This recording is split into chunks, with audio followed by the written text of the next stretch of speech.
বলেই আর কি নীলের ঘরে ফার্স্ট জ্বললো বলো মন্দিরটা। মর্নিং এভরিওয়ান, আজকে হচ্ছে নীলের উপোস।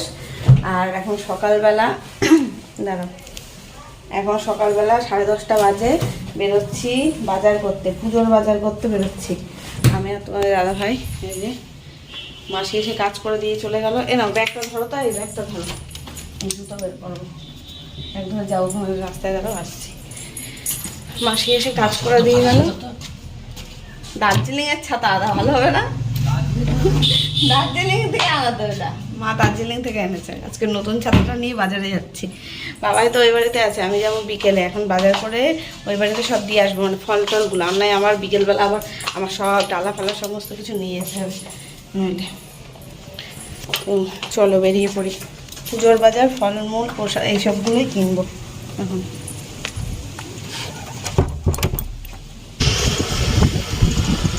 রোদ সেরাম রাস্তায় আছে।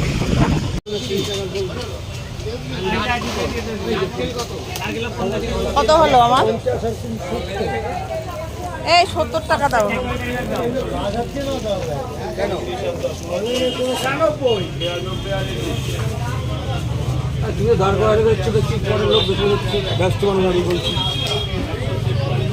দেবে না, সবাইকে দেবে তো। ছোট, অত ছোট নেবো না, বড়ই নেবো, কাটতে শুরু খেতে হয় ভালো।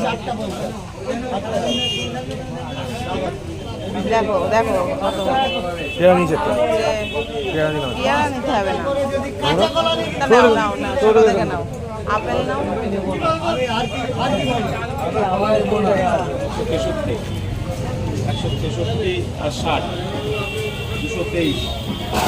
আপেল। ব্যাস কেনাকাটা করে বাড়িতে চলে আসলাম। কি রোদ্দুরের তাপ আজকে, যেমন গরম তেমন তাপ। আর রোদ্দুরের মধ্যে গেছি বাজারে, আরও কষ্ট হচ্ছে। তোমার দাদাভাই বলেছিল সকাল সকাল চলো, সকাল সকাল চলো, তা সে আর যেতে পারিনি। আরও মাসি এসেছিলো কাজে, 10:30টার সময় কাজ করে দিয়েই গেল। তারপরে তো বেরোলাম প্রায় 11:30টার সময়। তো এই যে সমস্ত কিছু বাজার। আজকে পুজো না, তার জন্য ফলের দামও যেমন বেশি, ফুলের দামও বেশি। মানে যেই ফুল মানে 10 টাকায় কিনি, সেই ফুল আজকে 20 টাকা, 30 টাকা, 50 টাকাতেও বিক্রি হচ্ছে। এই ছোট সাইজের ডাব, তাই নাকি 60 টাকা দাম, ভাবা যায়? তো এই যে ফল বাজার, এর মধ্যে সব ফলগুলো আমি বের করবো না কিছুই, কারণ এর আমি ধরে নিয়ে যাবো ওই বাড়িতে। এখন আমার ঘরের যা পুজো দেওয়ার জন্য লাগবে, ঘরের ঠাকুর রয়েছে আমার শিব ঠাকুর, সেটার জন্য যা যা লাগবে এখান থেকে সেটা নেব, ধুয়ে নেব, আর বাদ বাকি ব্যাগ শুদ্ধই নিয়ে যাব।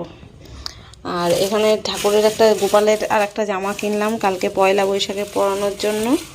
দুটো জামা কিনেছিলাম, সেই দুটো তো পরানো হয়েই গেছে, ওই জন্য দেখো কি সুন্দর সাদা রঙের আছে, সাদার মধ্যে লাল, কালারটাও সুন্দর, ডিজাইনটাও দারুণ। এই যে আগের দিনে সুতির জামা কিনেছিলাম, আর পয়লা বৈশাখে পরবো তো, তাই জন্য একটু ভালো বেশ কাজ করা জামা কিনলাম আজকে, ঘাগরা আর কি। আমাদের গোপালটার না ঘাগরা পরাতে হয়, জামা পরালে ঠিক হয় না, ভালো দেখায় না, তাই। তো কেমন হয়েছে বলো। চলো এখন বাজে 11:15, 1 ঘন্টায় আসলাম বাজার করে। এখন হাত মুখ ধুয়ে এডিট করতে বসবো, কালকের ভিডিও এডিট হয়নি, এডিট করে তারপরে স্নান টান করে নেব। তোমাদের দাদা ভাইয়ের জন্য রান্না কিছু করতে হবে না, ওই বাড়িতে আমার শাশুড়ি মা বোধহয় উপোস করেনি, তা রান্না করছে ওই বাড়িতে শ্বশুরমশাইয়ের জন্য, ওখানেই তোমাদের দাদা ভাই খেয়ে নেবে। একদিকে ভালো হয়েছে, আমার চাপটা নেই, এখন আমি বসে শান্তিভাবে এডিট করে যখন খুশি স্নান করব দুপুরবেলা, তারপর বিকেলবেলা রেডি হয়ে একেবারে ভাবছি এখান থেকেই রেডি হয়েই যাব, এই বেলা আর গেলাম না ওই বাড়িতে। তো বিকেলবেলায় তোমার দাদাভাই গিয়ে নামিয়ে দিয়ে আসবে। আর ঠাকুরের বাসন টাসন সকালবেলা উঠে মেজে নিয়েছি, এই যে দেখো যেগুলো নিয়ে যাব। ভাবছি এইটা লাগতে পারে, এটাই দেখো কি সুন্দর চকচক করছে, মাজার পরে কেমন হয়ে গেছিলো, বস্তার মধ্যে বাঁধা থাকে তো কেমন কালার হয়ে গেছিলো, কারণ মাজার পরে বেশ চকচকে হয়েছে। গামলাটাও সব মেজেছি, এগুলো বাসন টাসন, এই ঘরটা নিয়ে যাব, এগুলো সব মাজা ঘষা হয়ে গেছে ঠাকুরের বাসন। এখন দেখি মার কাছে জিজ্ঞেস করব, আমার ইচ্ছা আছে এই পুষ্পপাত্রটাই করে সব সাজিয়ে নিয়ে যাব, আর এই ঘরটার মধ্যে দুধ গঙ্গা জল নিয়ে যাব। চলো এখন তাহলে যাই, পরে আসছি। বাজে এখন দুপুর 2:45, স্নান করে আসলাম। স্নান করে এই নতুন নাইটিটা পরেছি, এটা শাশুড়ি মা দিয়েছিল না, ওই লাল নাইটিটা, সেটাই পরেছি, ভাল লাগছে বলে ছাপাটা। আর এই যে শাড়ি যেগুলো পরবো সব বের করে নিলাম। এখন যাচ্ছি আমাদের ঘরের পুজোটা দিতে, ঘরের ঠাকুরকে আগে পুজো দিয়ে নিই, তারপর রেডি হবো শাড়ি পরে। চলো দেখতে থাকো। পুজো দিতে এসে আমার একটা জিনিস মনে পড়লো, একটা বড় ভুল হয়ে গেছে, দুধটাই আনা হয়নি। মানে দুধ আমি নেব না, ওইদিকে মা কিনেছে, মানে বাবা এনেছে দুধ, ওই জন্য মা নিয়ে যেতে বারণ করেছে। এবার আমার যে বাড়ির ঠাকুরকে পুজো দেবো দুধ দিয়ে, সেটাই তো আমার একদম খেয়াল ছিল না। তবে ঘি, মধু, গঙ্গার জল, ডাবের জল সব আছে, দুধটাই পেলাম না। এখন পুজো দিতে বসে মনে হচ্ছে একটা যদি প্যাকেট দুধ আনতাম ভালো হতো। আমাদের এখানে গরুর দুধ পাওয়া মানে মুশকিল ব্যাপার, আর আজকের দিনে তো পাওয়াই যাবে না, আগের থেকে বলে রাখতে হবে। সে অনেক দূরে বাড়ি রয়েছে, চেনাশোনাও না। আগে সেই বাবাই যখন খেত তখন দুধ নিতাম একটা কাকুর কাছ থেকে, সে তার বাড়ি অনেক দূরে, সে এসে দিয়ে যেত সাইকেলে করে।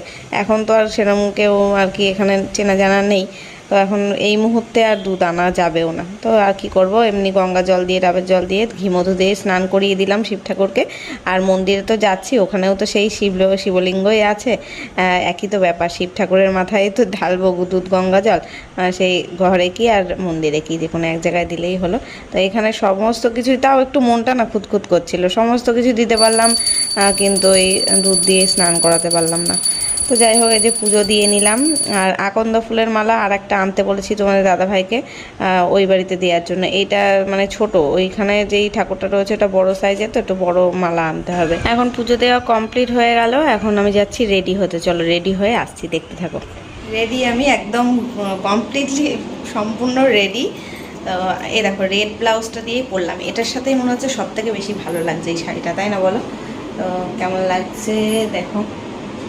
কেউ দেখিয়ে দেওয়ার নেই, তোমাদের দাদাভাই এসে আমাকে দুটো তিনটে ফটো তুলে দিয়ে স্নানে ঢুকে গেছে। আসুক, আসলে যদি ফুল লুকটা দেখিয়ে দিতে বলবো, যদি দেখায়, তা না হলে একেবারে মন্দিরে গিয়ে দেখাবো। এখন কটা বাজে জানো? 4:30। রেডি হয়ে গেছি, 5টার মধ্যে বেরোবো, ইচ্ছা আছে। এই যে আয়নাটা না একটু মোছার দরকার ছিল, তাহলে তো একটা শর্ট ভিডিও করলাম, তাতেও সে আয়নাটা নোংরা এসছে।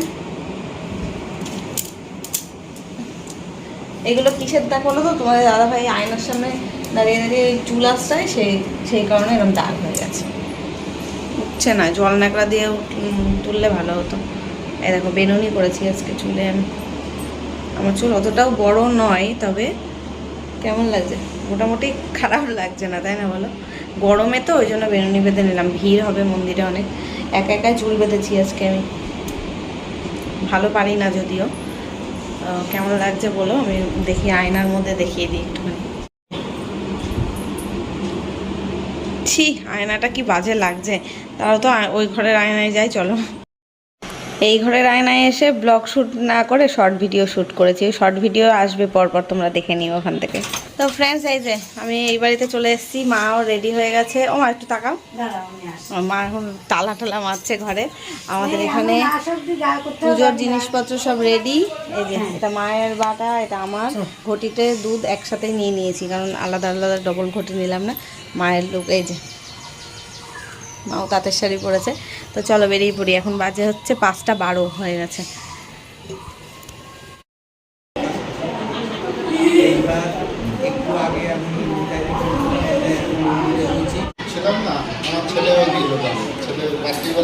জল দেওয়া, জল দাও, দুটোতেই দিয়েছো?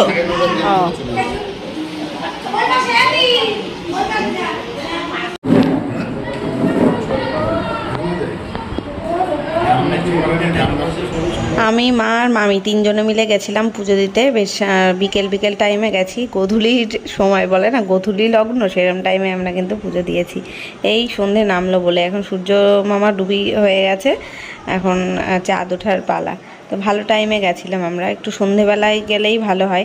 আমার ভিডিওটা দেখো মা করে দিয়েছে, তো মা বুঝতে পারেনি, এটা একদম মানে ব্যাকা করে তুলে দিয়েছে, ওই জন্য এইভাবে দিলাম শর্ট ভিডিওতে। এটা আমি দেখো আলাদা করে আমি পোস্ট করেছি পুরো পুজো দেওয়ার ভিডিওটা, আর সেখান থেকে একটু দেখে নিও কষ্ট করে। আর ব্লগের মধ্যে একটু টেরা ব্যাকা লাগছে, এটা একটু অ্যাডজাস্ট করে নিও। মা তো অতটা পারে না ভিডিও করতে, তাও মানে মার হাতে ক্যামেরাটা ছিল। মা আর মামি পুজো দিয়ে নিল, তারপর আমি পুজো দিই। আর এটা হলো সেই মন্দির, শিবরাত্রির দিনকে এসেছিলাম, মনে আছে তোমাদের? ব্লগে দেখেছিলে, ফাংশন হয়েছিল। সেই নতুন মন্দিরটা, শিব ঠাকুরটা কি সুন্দর না, মন্দিরটাও দারুণ। আমার পুজো হয়ে যাক, তারপরে পুরো মন্দিরটা ঘুরে দেখাবো তোমাদের, দেখবে।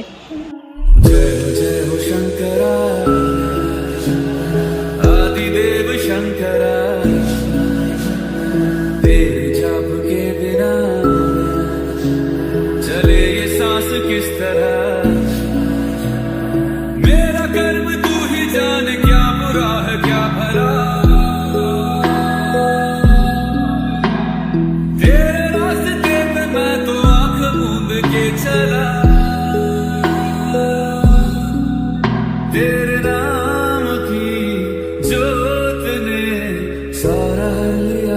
আগে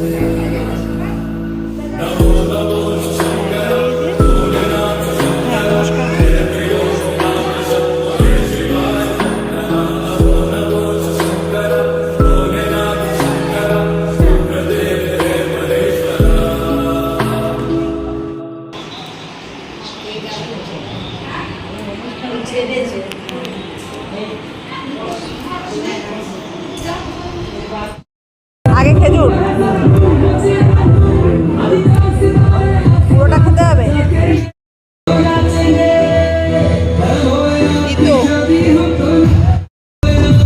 আর বাতাসা আমাদের এখন পুজো দেওয়া হয়ে গেছে, এখন বাড়ির দিকে যাবো। উপোস ভাঙাও হয়ে গেছে। এখানে দেখো বাতাসা আর কি বলে খেজুর ছিল আর জল, এইসব দিয়ে উপোস ভাঙলাম আমরা পুজো দিয়ে তারপরে উপোস ভাঙলাম। সবার ফার্স্টে কিন্তু চরণামৃত নিয়েছিলাম, সেটা আর ভিডিওতে দেখানো হয়নি, বলাও হয়নি। তারপর এখান থেকেই জল দিয়েছিল, জল টল খেয়ে বাতাসা খেয়ে একটু খানিকক্ষণ বসেছিলাম। এখানে দেখছিলাম সবাই পুজো দিতে আসছিল এক এক করে। বাড়ির দিকে যাচ্ছি সন্ধ্যেবেলা। আমরা ঠিক টাইমে দিয়েছি বলো মা, একদম সন্ধ্যের টাইমে, গধূলি সন্ধ্যে। এ বাইরে এখন দেখো সন্ধ্যে হয়ে গেছে, অন্ধকার হচ্ছে সবে। আমাদের আমাদের প্রদীপটাই এই আমাদের মোমবাতিটাই আর কি নীলের ঘরে ফার্স্ট জ্বললো বলো, ঠাকুরের ওখানে। ও আমি তো জুতো পরে আসিনি, দাঁড়া ওই মন্দিরটা একটু তুলি। মন্দিরটা খুব সুন্দর, ব্যাক ক্যামেরায় দেখায় দেখো মন্দিরটা কি সুন্দর। হ্যাঁ, সাজানোটাও ভালো হয়েছে।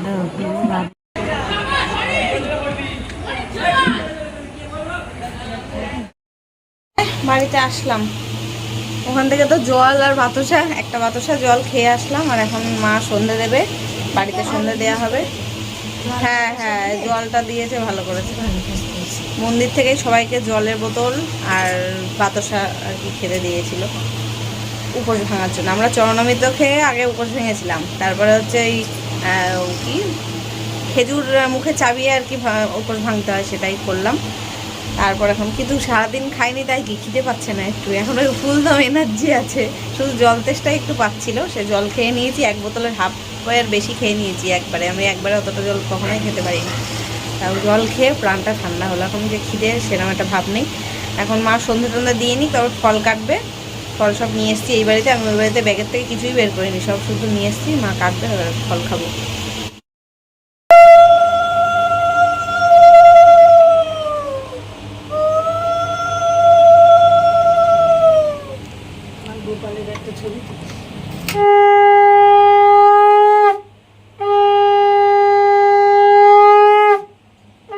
এই যে সকাল থেকে তো দেখোনি বাবাইকে, নতুন গেঞ্জি টেঞ্জি পরে বসে আছে। এবার একটু সোজা হ, এখন ফল খাচ্ছে, এতক্ষণ মাঠে খেলছিল। এই যে প্লেটে করে নিয়ে ফল খেতে বসেছে। উপোস করেছি আমরা, কিন্তু ফল খাচ্ছে এরা দুজন। এই যে আর একজন বাবা মুখ লুকাচ্ছে। আর এই যে মা সব ফল কাটলো, সন্ধ্যে দিয়ে ফল কেটেছে। তরমুজটা আমি ভাবছিলাম মিষ্টি হবে কি হবে না, তা ভালোই মিষ্টি আছে দেখলাম, লালও আছে মিষ্টিও আছে, মানে ঠাকুরের নাম করে নেয়া না, সব ভালোই হয়েছে। এই যে সব ফল বাটাই বাটাই সাজিয়েছে মা, এবার আমি আর মা এগুলো খাবো। সব না তাই বলে, তাই ভেবো না যে সব আমরা খাবো, আমার কেটে রাখা হলো। আমি শাড়ি ছেড়ে আসছি। এই যে চেঞ্জ করে নিলাম, চেঞ্জ করে ফল খাওয়াও হয়ে গেছে। আর চুলটা এতক্ষণ বাঁধা ছিল তো, বেনুনি বেঁধে রেখেছিলাম, ভেজা চুল ছিল, মানে পুরোটা ভালোভাবে শুকায়নি। এখন খুলে চুল আসছে নিলাম, এখন হাওয়াতে শুকাচ্ছি।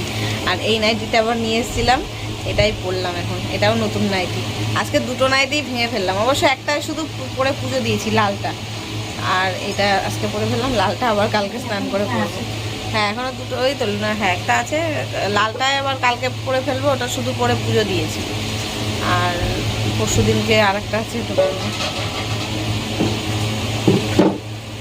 মা এখন সাবু মাখবে, তার প্রস্তুতি করছে। নারকেল নিয়ে এসেছি একটা, একদম ছোট্ট, কিন্তু কি শ্বাস নারকেলটাই, পুরো পুরো হয়ে আছে, এবং সেটাই পোড়ানো হবে। এই যে মা এখন সাবু মেখেছে, এটাই খাওয়া হবে। ওই তো হয়ে গেছে, এবার আটকে দাও। আঙুর দিয়ে দাও কটা। দিয়েছো? না দিবি না। এখানে একটু সাবু আর প্রসাদ পাঠানো হচ্ছে শাশুড়ি মায়ের জন্য ওই বাড়িতে। না ওই দেখো তো কোনটা বড়, দুটোই তো ছোট, সবই তো ছোট।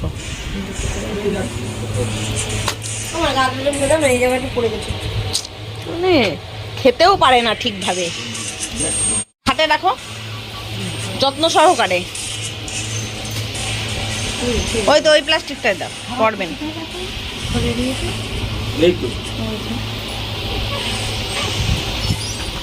অত তাড়াহুড়ো করলে হয় না।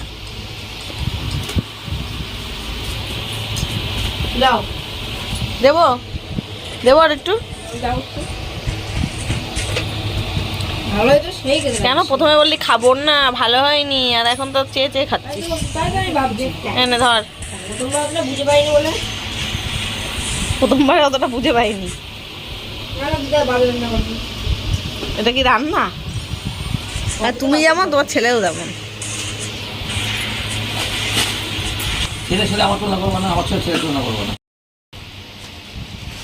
নাও ফেলে দিও না আবার নিয়ে যেতে গিয়ে।